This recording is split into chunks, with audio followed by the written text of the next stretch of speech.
శతాబ్దాలుగా మానవ చరిత్రను మార్చిన మహాభారతం కేవలం ఒక యుద్ధకథ కాదు.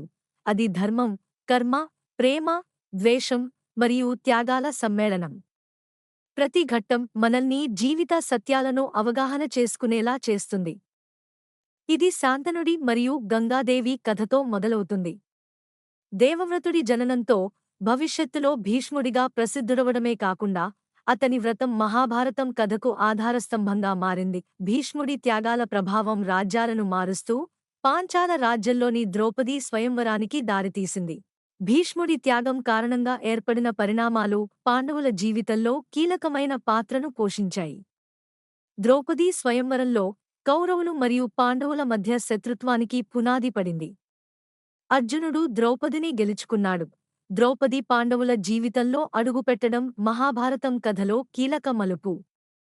కాని అశాంతి అప్పుడే ప్రారంభమైంది. దుర్యోధనుడు ద్రౌపదిని కోల్పోయిన వెంటనే ప్రతీకారం తలపెట్టాడు. పాండవులు రాజ్యాన్ని పరిపాలిస్తుండగా దుర్యోధనుడు పాండవుల వారసత్వంపై అసూయతో మండిపోయాడు.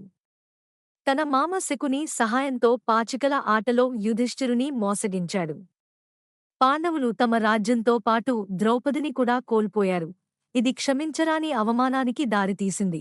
ఆ అవమానం పాండవులను ప్రతీకార సమరం కోసం సిద్ధం చేసింది. కురుక్షేత్రంలో ధర్మయుద్ధానికి ముందు అర్జునుడు సంకటంలో పడ్డాడు.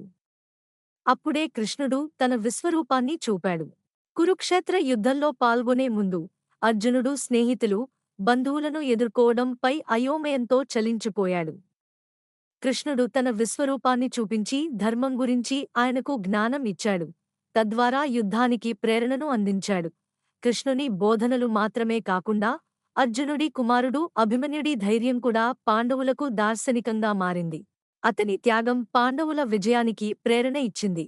అభిమన్యుడు చక్రవ్యూహంలో ప్రవేశించి తిరిగి బయటకు రావడం అసాధ్యమని తెలిసినప్పటికీ తన ధైర్యంతో ప్రతీకారానికి మార్గం వేశాడు. అతని త్యాగం యుద్ధంలో పాండవుల కోపాన్ని పెంచి వారిని కౌరవులపై విజయం సాధించడానికి దారితీసింది. కురుక్షేత్ర యుద్ధం చరిత్రలో ఓ శాశ్వత గుర్తుగా నిలిచింది. భీష్ముడి త్యాగం నుండి అభిమన్యుడి ధైర్యం వరకు ప్రతి ఘట్టం మనకు జీవితానికి అర్థాన్ని, ధర్మానికి పరమార్థాన్ని తెలుపుతుంది.